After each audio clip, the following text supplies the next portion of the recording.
this is somebody I've been following on LinkedIn for a while. I've been following their story and their journey, and I'm pretty sure that you guys are going to love this guest. Do you want to go ahead and introduce yourself? Hi, my name is Kay. My name is Katura, but I go by Kay. It's a little bit easier for people.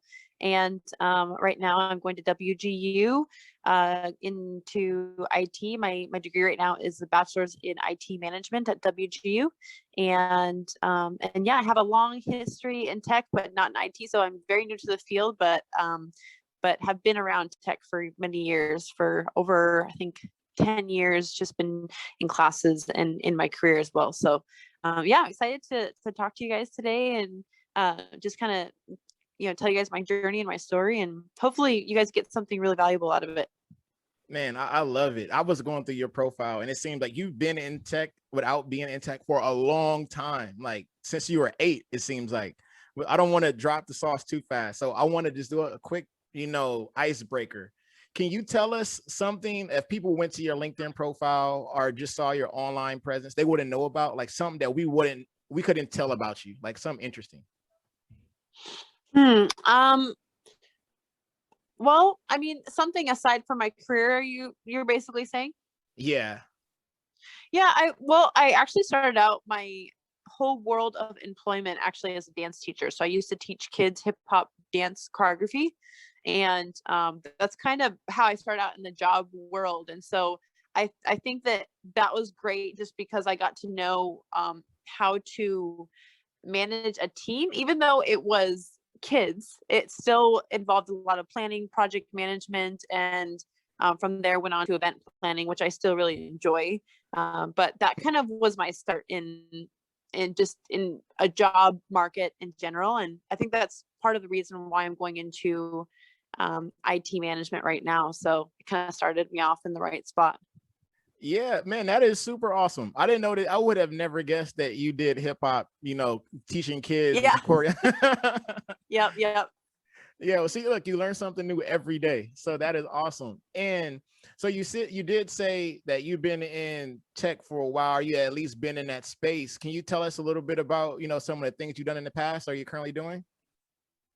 Yeah. So I started out with my love in tech, just being a millennial growing up in the tech age. We had our first computer growing up in, I think it was back in 2000. I forget when those big bulky computers came out. The ones that are not flat, but the first computers that came big, out, like box ones.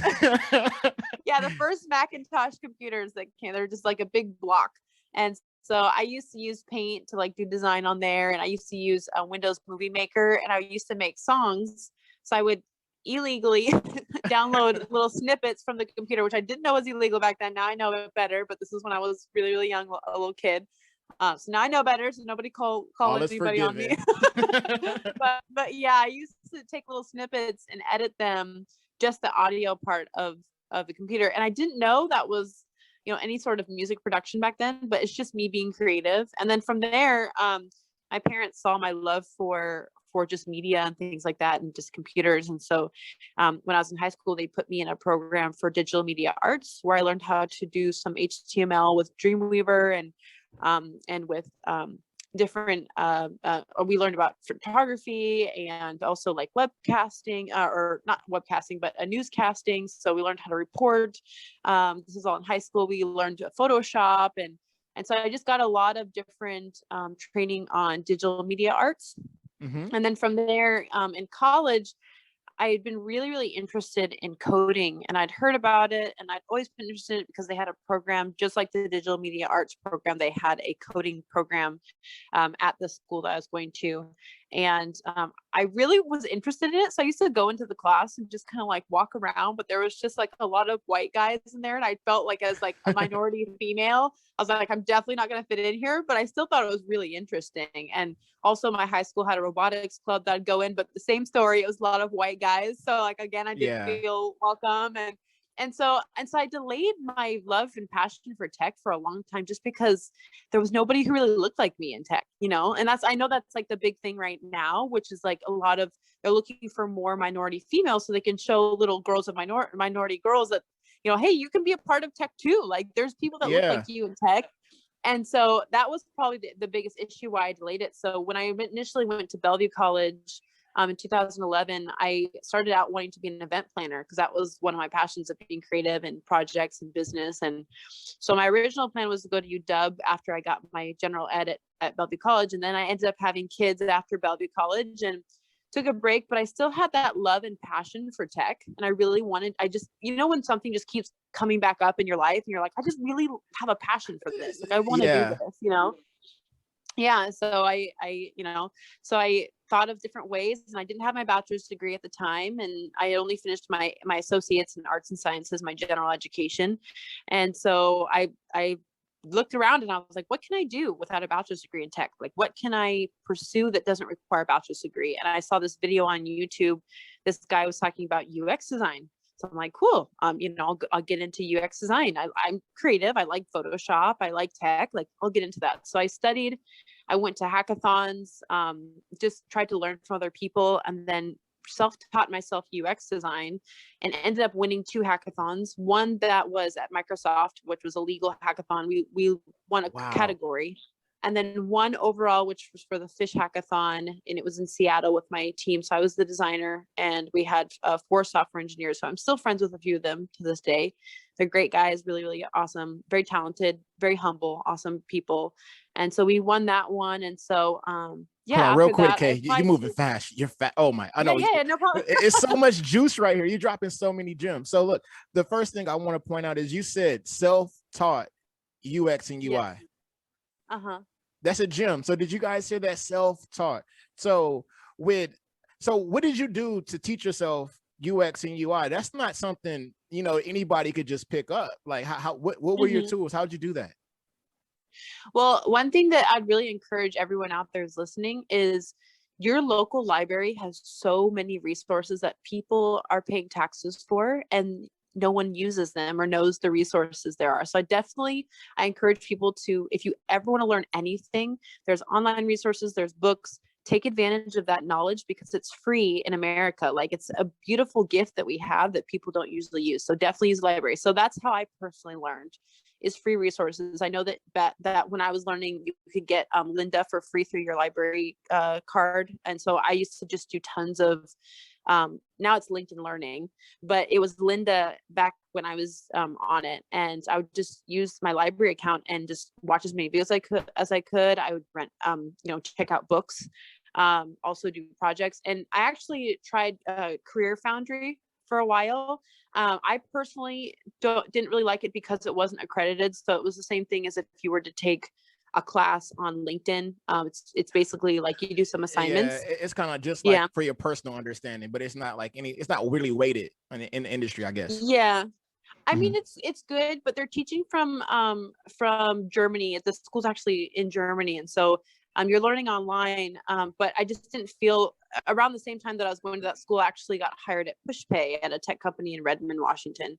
And I became an app designer for their company, where I'd build out apps for churches and nonprofits. And at the same time, I was going to school at Career Foundry. And I just felt like working in the industry was teaching me a lot more real world today methods of using UX and UI design than I was learning from these teachers in Germany who, might have a little bit more delayed knowledge that wasn't updated as much as the things I was learning in the industry, being actually in it. So, I mean, that's how I learned, is mostly just, I think that how I really learned was just learning all the concepts. So one thing that I did that I do a lot when I'm trying to learn something, because I love learning about stuff. I'm just a very curious person. I don't know where it comes from, but I just really like learning things. And that's a good thing. That's a good thing. Yeah, I guess. I mean, hopefully it's not too nerdy, but yeah, I love learning. That's probably why I like hanging out at the library a lot. But one thing that I'd encourage people to do is, what's really cool is if you ever want to learn about a subject, but you don't want to go back to school, like at a college, to learn about it, go to a website of any college that's teaching it in a program, and then go to its courses. So the courses that are listed out in the degree program, and look at all the topics. You can usually do a drop down where you can see kind of like a paragraph of what the class is about, and make a list of all those things. And then with all those little topics that are in that degree program, either watch a course on LinkedIn or Udemy, or check out books and read them. And literally you will have all the knowledge, maybe not perfected, but all the knowledge that you would have if you were to go to that degree program. So that's what I did when I was going into UX design to self-teach myself, is I just looked at the requirements that you'd need if you were to get a degree in it. And I just checked out books as if I was going to that degree program. So I would learn everything. And then I tested my knowledge at a hackathon, and that's its own conversation. I was so nervous my first one, but we ended up winning, which was it was a surprise to me at the time. So I was like, I'm new to this. So for the hackathon, was that like your team against other teams in terms of like just the experience, or like you said, the app development? Yeah. So hackathon, I don't know if you know much about hackathons, but whenever I tell people I'm going to a hackathon, they're like, so are you hacking into something? I was like, yes, cybersecurity wise, but not the thing you're thinking of. That's exactly what I thought. I was like, it's probably a room just full of people in hoodies and they're doing some stuff. Like, let me ask. No. I don't know. Yeah, I know. So people always think that I'm hacking into something. No, definitely not. For hackathons specifically, they're basically a weekend where people will go and they'll have a certain topic. So say, for example, it's at Microsoft, they had a legal hackathon. So the topic was like lawyers and legal issues and things like that. The fish hackathon that I went to was more about like the fishing industry and issues in the fishing industry. So basically each hackathon will be sponsored by a certain company. Some will be sponsored by a big tech company or a non-tech company. It just depends. And basically you will go there and they'll have the challenges, and you pick one, and then you form your own teams on the first day. And then the second day, you guys will be working on this project to solve the challenge or the problem with a solution using technology. So either you're making a website or an app, or some people make robots. Like, it just depends on the hackathon. And then the third day, you present your project in front of the judges, and then the judges choose a winner based on certain criteria. So they're really fun for networking. I encourage people to go, even if you're not going to be involved in them. They usually have really good catered food too. So if you want to go for the food, go for the food and the experience. yeah, you can meet. I mean, I made a lot of friends. Some of the friends that I still have today, I met 4 years ago at Hackathon. So it's a good place to make friends too. No, that is super cool. All right. I didn't want to stop the story. You just had so many things. You were just cruising. I was like, hey, you know what? I heard some gems that I think people can find a lot of value in. I just wanted to slow you down a little bit. So we talked about the UI, the UX, and how you can actually learn a lot of these things yourself, utilize the library and these resources that are available to you. You talked about the hackathons. And right now, where are you at in the IT space? Or can you talk about your job, or just some of the things that you're doing to, I guess, get you to where you want to be in IT? Yeah. So I'll kind of explain my transition. So, because you're probably wondering, why did I transition out of UX UI design into IT? And so, I think that the transition was an interesting one, just because I had been in UX and UI, but I just felt like there wasn't as many resources at that time in my life to really move forward in UX and UI design. A lot of jobs required a lot more than I could offer, like a bachelor's degree in UX design. Nowadays, they ask for a bachelor's degree in I think it's user experience and user interaction. There's different degrees at UW as well. But I really wanted to find an education that fit my life and how I'm an adult. I have, kids now, so I need something that's more flexible. I can't just go up to Seattle and go to UW every day, or even online. It's very expensive. That's not the kind of debt that you want at this time in your life, And so, so I wanted to look for something affordable. And so, so I was looking into different careers, and I've always been, this might sound really funny, but I've always been really good at fixing my mom's computer, my dad's computer. So if like the printer doesn't work, I'll fix it. And they're like, how did you do that? I'm like, well, I Googled it.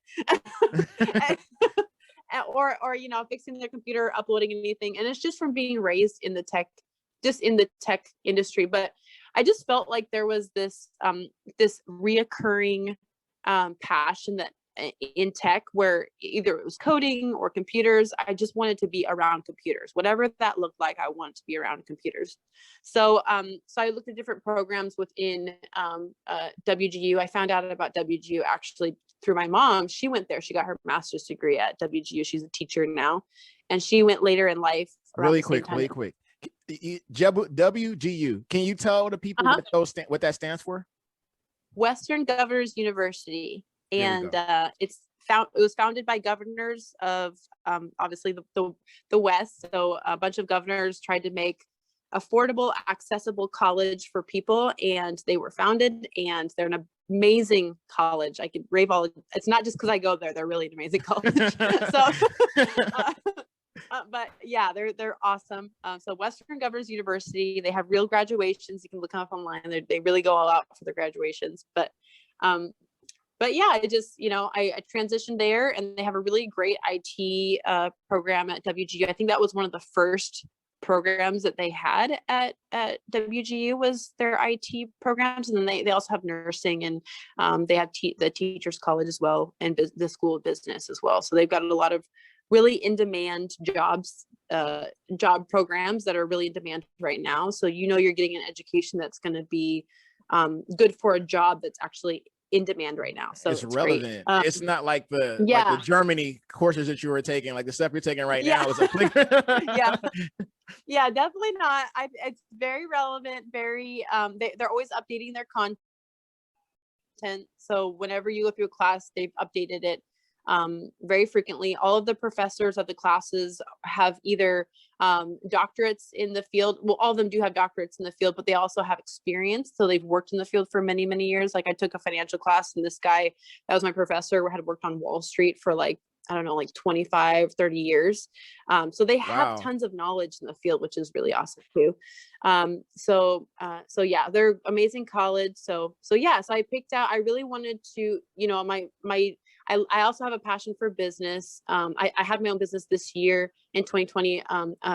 So I have that passion also with tech. So I chose the IT management degree in the School of Business. So it's a little bit of business, a little bit of IT. So I've learned a lot about networking and information, just systems and different infrastructures in IT.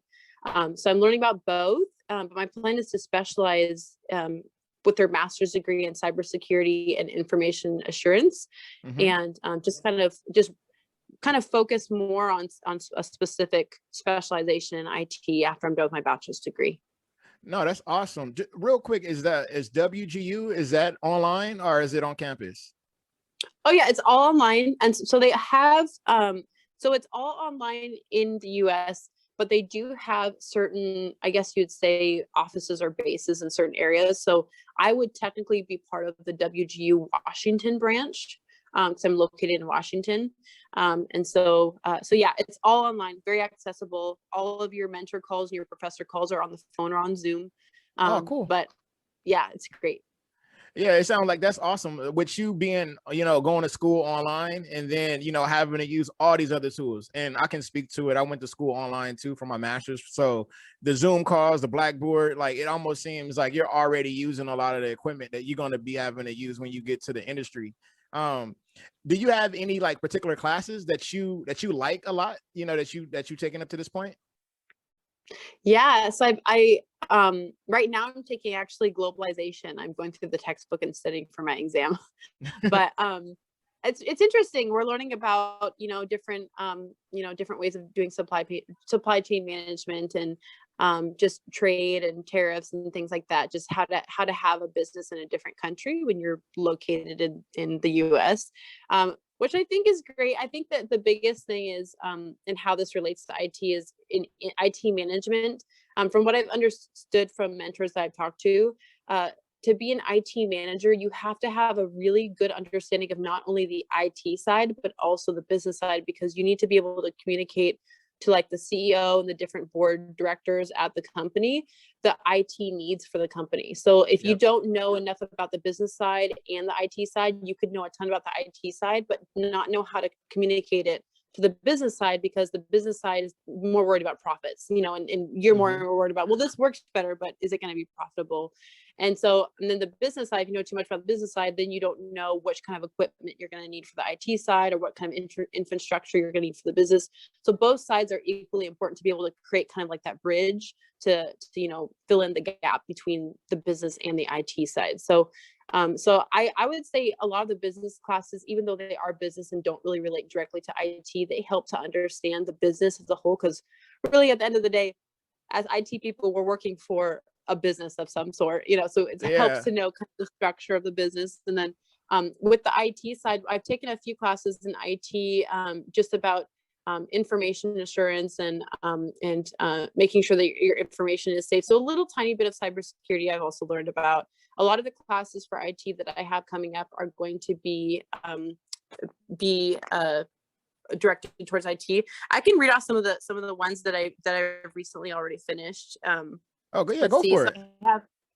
I have one of the exams I just passed was Information Technology Management Essentials. So it talks about all the different roles in IT, things that I didn't know before, which I'm really glad that they included this class in the program. Is just what are all the different positions that people have in IT and in business, That so is that so allows me important. to know who to go to for what. So do I need to go to the people in networking? Do I need to go to the people in which department do I need to go to for a certain task to be done, which would be important in an IT management role. And then I have project management coming up in this next term. Also network and security foundation. So I'll be learning about a little bit of more cybersecurity, a little bit of just network engineering. Then also the information systems management. So managing just different systems and also in networking. And then data management. We've been doing that a lot throughout this whole program. Just making sure we manage data well with SQL and knowing how to use SQL to look up data. We also have just more business classes, and then we have our IT management capstone project at the very end, and also for the business classes. So a lot of it is business, but a lot of it is IT, and I think that's why with my master's degree I really want to specialize in cybersecurity, so I can get more of the IT side and different certifications as well, like the CCNA and the ITIL and the CompTIA A+ certification, and those are all really necessary too. So, degree and certifications all together, it's like a cherry on top. No, that's like the complete package. That's all those classes that you mentioned, you either took or you have scheduled in the future. Those all sound awesome. They all sound awesome. And I like that you pointed out, that they're all important, especially from the business side and from the IT side. Because like you said, every person in IT is going to work for some business or, probably even own their own business. Probably you said your entrepreneurship and you actually own something, in the past. So that's really important. I know in my role, or even when I was still in sales, I had to sell SaaS equipment. So it was really important for me to understand, not only the business aspect, but also, the technology and how to effectively communicate that. A lot of times people get into a situation where they know how tools work, but they don't know how to explain those tools or the benefits. So this 100%, it's cool. I like how, your story up to this point has already been amazing.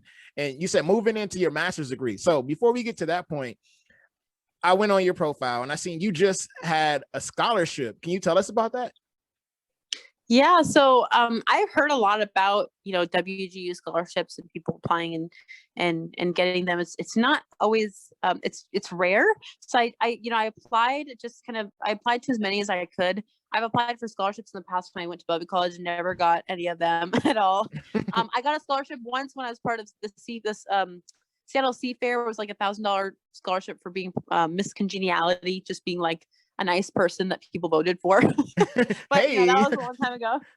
A for friendship. Yeah, right, yeah. And so that was like only one I had ever had before. But this one I just applied to a lot of different WGU scholarships, and they have so many. They have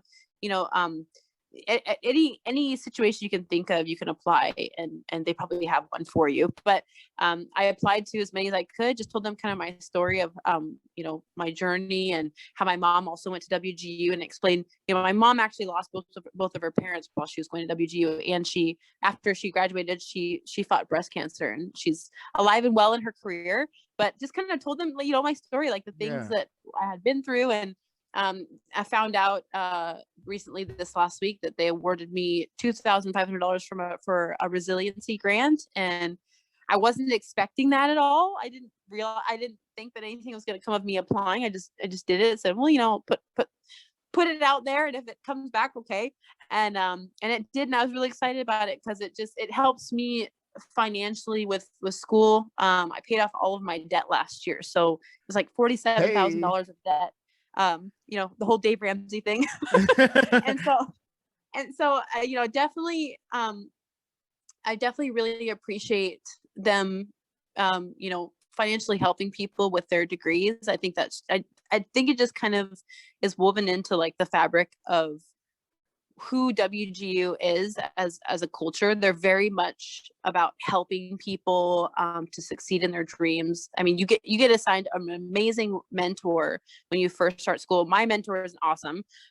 He's just been awesome this whole journey. And that's just WGU. They have so many resources, and scholarship is one of them. If you apply, I mean, just keep on applying, and they are happy to award people with scholarships because they're really excited to help people with accomplishing their goals and their dreams. I want to let the audience know we aren't sponsored by WGU. Oh no, no. She just likes it. That this is her story, and we just like she likes it. I'm not sponsored by them at all. No. Definitely not. I go there. So, I mean, I'm a student there, but that's about it. So I did have a question for you. So like earlier you said, hey, you know, you do have kids. I have kids too, and going to school. And then I'm assuming you're still working full time while you're doing this degree, right? So I'm working part-time right now. So I work at media tech, so it requires less hours per week. But you know, obviously right now I'm actually homeschooling the kids. So they'll be going to school elsewhere next year, not at home. But with COVID happening, I just felt like at their age they couldn't get a lot of education off of a computer. You know, obviously, you know, people can, you know, like me, get an education off of a computer. But I think that like at 4 and 5 years old, kids just their attention span is so short. So it's so different. So My daughter is 6 and they do homeschooling, and I'm almost having to like make sure I'm looking at her while she's in school. Like, you know, there's a kid in her class. Every time I turn around and look at the screen, he's jumping on the couch. I'm like, come on. Yeah. we can't do that. Yeah. So no, but I wanted to ask, because that even brings more to the situation. So you're in school, you're working part-time, and you're raising a family. Like, how do you balance all of that? Just good time management. I think that honestly, on a more humble point of view, sometimes I beat myself up a lot because I'm like, oh, I could have got more schoolwork done this day, or oh, I didn't do a good enough lesson for the kids this week. And so like, I think that the best thing to do, like if someone's in a similar situation, going to school and also watching kids and going to you know, to work as well, just have a lot of grace with yourself, because you know, not everything has to get done tomorrow. Like, it's a journey. And so I try to look at it that way, that hey, you know, if I don't get my schoolwork done tomorrow, the world's not going to end, you know. And so just taking my time with it is really important, and then setting little goals for yourself so at least you're getting stuff done. But you know, to be personal, with WGU, they have an acceleration program, and online you'll see a lot of posts if you're going to WGU ever in the future. There's a lot of people who say, oh, I finished my whole degree in 6 months, because you can totally do that. You can, if you know, it's not limited to the time structure of the college. It depends on how fast you want to learn the content and how soon you want to take your exams, you know. And so I think the hard part for me is I had this goal set out where I was going to graduate in 6 months. And then when I realized that life and kids and work and just all in family and everything just kind of got in the way of that, you know, you can't be too hard on yourself and say, oh, I didn't finish in 6 months, I'm a failure. You just have to look like, hey, I'm going to finish my degree eventually, even if it takes one more term. I'm going to finish my degree. But, you know, things happen. Like, it's okay. I'm not going to, you know, you can't compare yourself to other people, because it will just kind of, it'll make you feel a lot of just pretty down about yourself. So, you know, definitely don't do that, because I do that sometimes. And I'm just like, oh, I should know better. So, yeah. I think that is so on point and so on cue. Like, I love when people, you know, come to the realization, like, I'm not comparing myself to anybody else. And you have to adjust when things happen, you know, like plans and opportunities, that everything is always changing. I talked to a gentleman today and I told him, hey, go ahead and schedule your certification exam. Just schedule it. You can always move it, you know, because life happens. But the whole thing is like just to make sure that you have it down. And I think that you hit that right on the head when you said, hey, well, you know, you might go online and see people that graduated in 6 months. And that's what I had seen. And I was like, you know what? I was really looking at WGU. I had actually spoke to a counselor and I asked them, how do you get this thing done? But the fact that you just let us know, you don't have to put this pressure on yourself. You know, you could let things go. And as long as you're progressing, which I'm pretty sure, you know, you'll get to your end goal as long as you stay the course. And throughout this process, did you have any mentors? Or I know you said you have the counselor that helps you when you first got into the school, but anybody else that, you know, or been helping you along the way? Yeah, well, I think that initially the drive to actually get my bachelor's degree came from I think that, I mean, it wasn't, I guess you would say, I'm going to say this and it's going to sound negative coming out, but trust me, it's not. It's a good thing. I think that the drive for me was just the rejection that happened over and over again when I applied to jobs, not having my bachelor's degree, even though I had all the skills from self-learning and self-teaching myself all these skills, it wasn't good enough to the job market. And so I used to be like, oh, I don't need a degree. I don't need a degree. I have my AA. It's fine. And I have experience, you know. But I saw that opportunities were being missed for not having my degree. And so now I'm full force going like, I'm going to get my bachelor's and my master's and all these certifications. So now they have no excuse but to hire me, you know, you know what I mean? And so I'm shooting for the stars, which is, I'm enjoying that. And it's kind of like, it feels freeing to be like, okay, I'm going to go and better myself. I'm going to learn more. I'm going to be the best that I can be for the job market. So there's going to be no excuse now because I'm going to be one of the best that they've seen, you know? And so like, it's just, I think that everyone should be like that and should try to push towards, sorry, I got on a roll with that. I forget what your initial question is, but no, really keep going.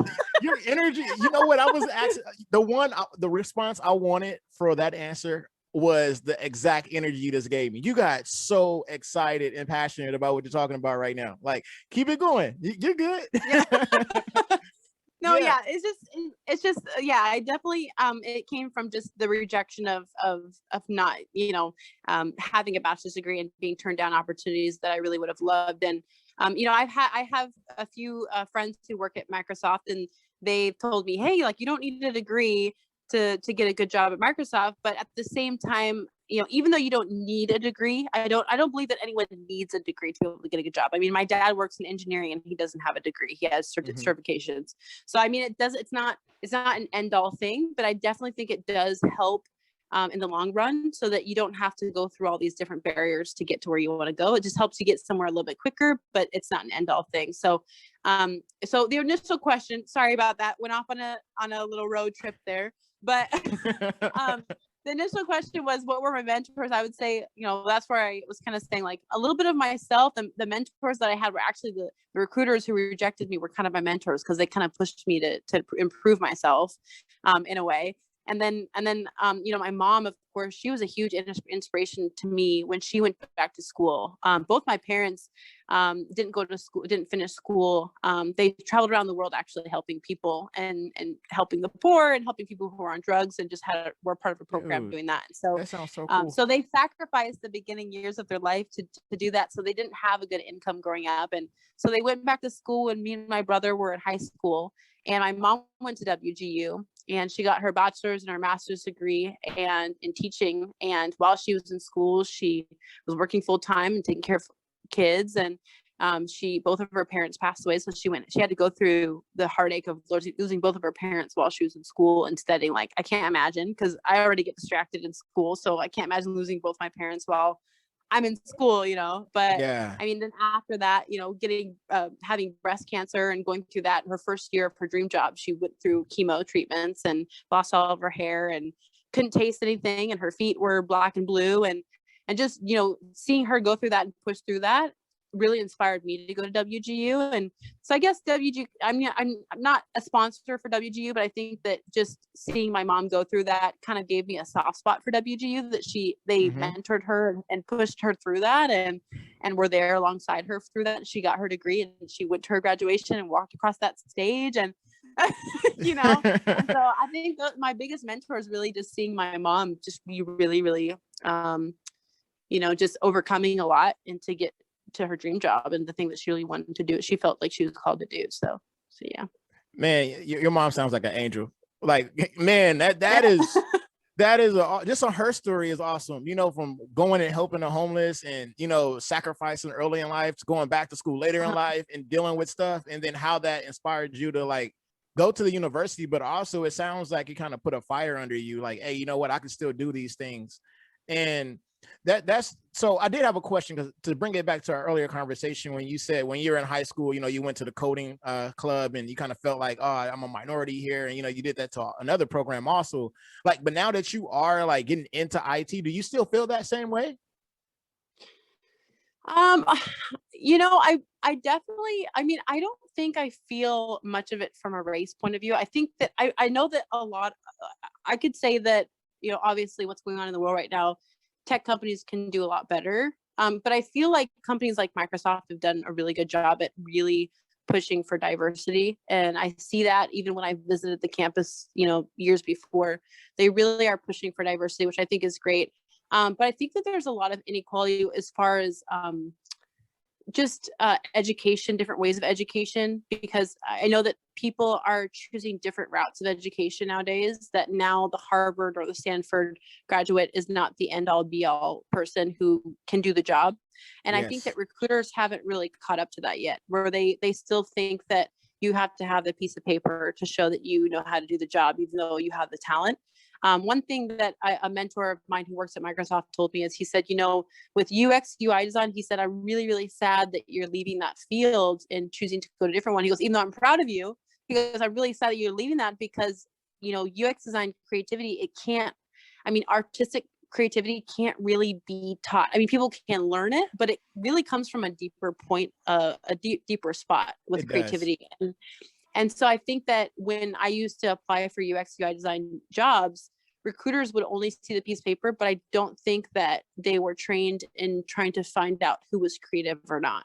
And so I got passed up on a lot of jobs that I just would have been ecstatic to really help that company grow and contribute my creativity. So I think that the biggest inequality, I guess, that I see as far as, you know, the job market is just recruiters not being open to more different kinds of people. And I, you know, my mentor from Microsoft also, we talked about this, is that, you know, when you have a bunch of different types of people in a room from different, you know, different backgrounds and different points of view, it actually contributes more to the team, because you have, you know, different ideas that come forth, which creates innovation, which creates new products, which creates more money for the company, and people don't see it that way. And so that means even cultural backgrounds or different races or different, just people who grew up in different households, different ways of thinking. Sometimes people say, well, it can create conflict, but sometimes conflict's really good, because it creates new ways of serving customers in the business world. And so if you have all these different people from different diverse backgrounds on a team, so then you can, you know, contribute more, because you can contribute to more different customer needs. Because it's like, say you have a bunch of guys, no offense, a bunch of guys from Stanford, and you know, you have a bunch of white guys from Stanford, and they all grew up in really rich households in one really rich city, and they don't understand the customer needs. They just think that everybody wants luxury watches, so they make luxury things, and they're like, whatever, we don't need to make any things. But someone else comes in who's from a more low income area, and they maybe have a different way of thinking. They can come in and say, hey, like, a lot of our customers are low income, you know, low income people, not all of our customers are people from Stanford, you know, like, we can create this product and make it better just by, you know, tuning into what the customer needs. And you can't really understand a customer's needs if you haven't personally been there. It's harder to just, you know, make up your imagination and imagine what that's like. Yeah, you need diverse perspectives.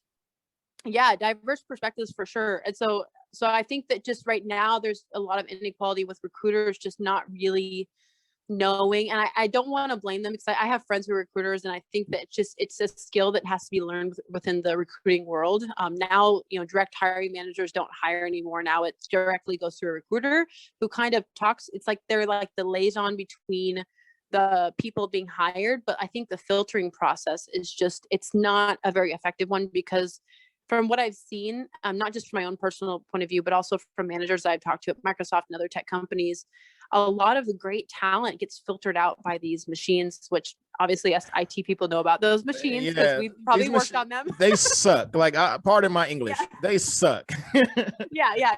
And so they're just, I mean, a machine can't really, in a piece of paper, it's really, really hard for a piece of paper, a machine to tell you who would be best for the job. Even if the piece of paper looks great, how do you know if that person's going to be great at working with other people, or if they have the traits to be able to not create a hostile environment? Because that causes a lot of job turnover. There's a lot of factors that go into it that can't be explained on a piece of paper or through a job board. So I think the biggest thing that a way to resolve that problem, I know that you didn't ask, but I really want to share this if it helps anybody, if that's okay. You totally can't give the answer. I'm just gonna go for it. But, I think I've learned over the years that the best jobs that I've ever gotten have not come from me applying online or having resume. They always came through a friend that I've met in the industry who said, "Hey, I feel like you'd be a good person for this job." And I know people they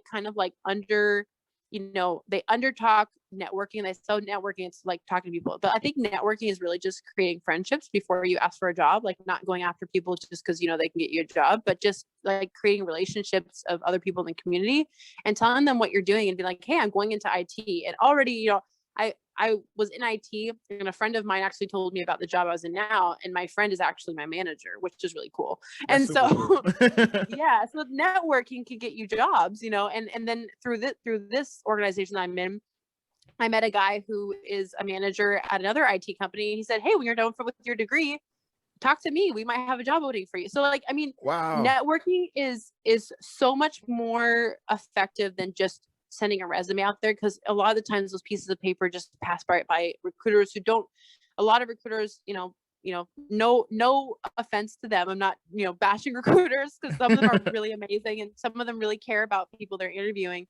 But it's so easy for your resume to get passed by a recruiter. That networking, people already know who you are. They already know your personality and how you work. They already know your skills because they see you all the time. And so they already like you. Yeah. So definitely, networking is probably the best way to get a job nowadays, to be honest with you. That sounds so. Just off of your network, and I want to highlight this real quick because I had somebody say that they wanted to network with me the other day, and it was really just a sales call. And like, you built a relationship. I think a lot of times, how you said, that'll put you above the crowd, because it's, you can't just look at a piece of paper and determine the outcome of somebody on how well they'll mix with the culture or mesh with other people. And it's funny, like at the beginning of the conversation, you said you learned about business and IT. You need business and IT need to be able to communicate effectively with people. A resume doesn't say that. So obviously we networked with each other. We built some type of relationship, and now you're on the podcast, and I got to you through LinkedIn. Can you touch like, how are some ways that you're networking or using that platform to create new relationships and really get noticed? Because obviously I noticed you on the platform. Yeah, I think that if I'm honest, I think that more of the networking that I've done has been in person. I know that's really hard to do right now because of the pandemic and stuff, but I'd say there's two different things I'd say. So as far as LinkedIn, the best way to network is to find people who are a lot like you, who are going into the same field, who possibly are in the same stage of the field as you. So I like to connect with a lot of other students at WGU in the IT field. People say like, "Well, what does that mean? Anything?" Like, they don't have a job yet. It's like, yeah, but one day they're going to have a job, and they're going to be able to refer you, and you can refer them. I've referred some friends before that have ended up working at PushPay with me that I've met at Hackathon. So like, networking can come at any time in your life, maybe even 4 years later, but just connect with people who are a lot like you on LinkedIn, and just start encouraging people. Like, sometimes people will comment on posts and they'll say, congratulations or something, but just kind of like speak life into people, like the same way that you would want someone else to speak life into you and say like, "Hey, you're going to make it. You're going to reach your dreams. Like you can do this." Like, and just supporting people on their journey. I think that that's the best way to create relationship, because you're both lifting each other up, and it creates more of an intimate bond than just like, hey, congratulations, you know. Yeah, that's a So I lot would more say if, intimate than just a like. Don't just like, yeah, comment, engage. yeah, It's real yeah, life. yeah. Comment more than a few sentences, you know, like really let it come from your heart. I know it sounds kind of mushy and stuff, but like that's what humans are about. You know, at the end of the day, like we're very emotional beings, and we want people to be proud of us, and that's why we post, right? Yeah, and yeah. and so, you know, we got to show our peers that we're proud of them, that we see them, that we acknowledge, you know, their ambition and the things they're doing, and just kind of, you know, praise them for that. Be like, hey, you're doing a really good job, keep going, you know, and just kind of speaking into them. So I think that that's another really good way to network, and people notice comments like that. You know, your comment might be flushed out if you just say congratulations or good job or something like that, or you know, just a few, like a sentence. But if you really put some time into sitting down and writing that comment, as if you're really, you know, trying to speak it, like, you know, accomplishments into that person, like that means something more to people than just a little comment. So definitely network that way. I don't know if it's weird when people, you know, message you out of nowhere saying, hi, I want to connect. Like, I mean, you usually have people like that all the time, like saying, oh, I want to connect, you know, how are you doing? And then the conversation fizzles out. So I would definitely say, I mean, LinkedIn is an amazing resource for finding information and connecting with people, and just learning more about different jobs that you could apply to. I know that Yep. recruiters, you know, post jobs a lot too. But I would say that the best way to network is actually in person. Like I said, I know we can't do that right now because of the pandemic, but the best networking that I've done has been at hackathons, at tech events. There's been little meetups and workshops that have been at Microsoft that I've met people. Just different festivals or fairs in the community. You know, there's so many different events that we don't even know about or are not aware of because we don't do the little, you know, the Google search. But you can Yeah. meet so many different people in your field that, or even people who are not in your field, they could know somebody who is in IT. Like, even though they're not in IT, they're like, oh, my brother's in IT. I think they're having a job opening right now. You know, let me talk to him to see if he can get you in. You're like, you know, You know what I'm hearing you is know, get involved. Get involved. yeah, You know, get involved. Yeah. treat it like lunch at when you're in high school and everybody had to go out and meet new people and talk and play. Like we're just doing a grown-up version of that. That's all networking is. Yeah. That's what I'm. Yeah, isn't it sad that we changed so quickly? Yeah, and you remember she said the hackathon that comes with good food, so it might just be like lunch. I don't know. You Yeah, tell me. yeah. No, they really. I mean, if you're not going to go to the hackathon for anything else, go for the food, because their food is amazing, especially the ones at Microsoft. You know, Microsoft likes to go big. So have you been applying to other roles in like IT? I know you said earlier before we actually started recording, you know, you were getting your master's in cybersecurity. Like, have you actually started applying for IT roles since you already accomplished so much up to this point? So right now I'm focusing on my role that I'm at right now. I'm trying to learn as much as I possibly can in media IT, and I'm learning a ton. And I've learned so much in just the last 5 months that I've been here about different cables and how to hook up the cameras and how to do the lighting and different programs, and just like a switcher board, and like, you know, there's just so much. But like, I'm learning just by being around it and having to do it every day. And that was kind of like my idea of what I'd be doing after. So I had this plan in my head, but you know how life likes to swing curveballs at you. My plan is to stay at my job that I'm at for a few years until I'm done with my degree, and then get certifications that I need to get, which is the CompTIA A+ certification, and also the ITIL certification, I think it's called. And there's also Security Plus as well. But I really want to get into a help desk position. The job I have right now is on the weekends, so I could easily take a full-time job during the week when I'm done with my degree, and fit that in. My kids will be in school next year, so it allows for schedule for me to go to work full-time in the mornings. And then I'll be working on my master's degree at WGU for cybersecurity while I'm in the help desk position, and then quickly be able to move up because of my degrees, which is what a mentor has told me is possible. So I know that seems like I've got it all laid out, but I it's just kind of like a little blueprint for my plans for the future, just so I know kind of where I'm going in. And so yeah. You can't shoot your shot if you don't know where the hoop is. Like, Yeah, that's true. Yeah. Yeah, no, that's super cool. And so help desk, that's where you're trying to land. I think with those certs, like I've never worked in help desk. I'm gonna put it out there, to be honest. Like when I was applying for IT roles, like one of my mentors said, typically, you know, you start at IT. help desk roles before you get into a cybersecurity role, and I applied, and man, it was brutal. I remember the story you told us before you had your bachelor's and how they kept turning you down. That was me. Like I got turned down for like 5 or 6 IT help desk roles before I landed my position. Oh wow. Yeah. Dude, like I'm telling you, like that's why it was so important for me to have you on the podcast and like just share your experience and some of the things, not always the glamour in terms of, hey, you know what, well, I made it, I'm in this to some extent, and I got you might have had your the great experience at the university and the scholarship, but there's also other things when you feel uncertain.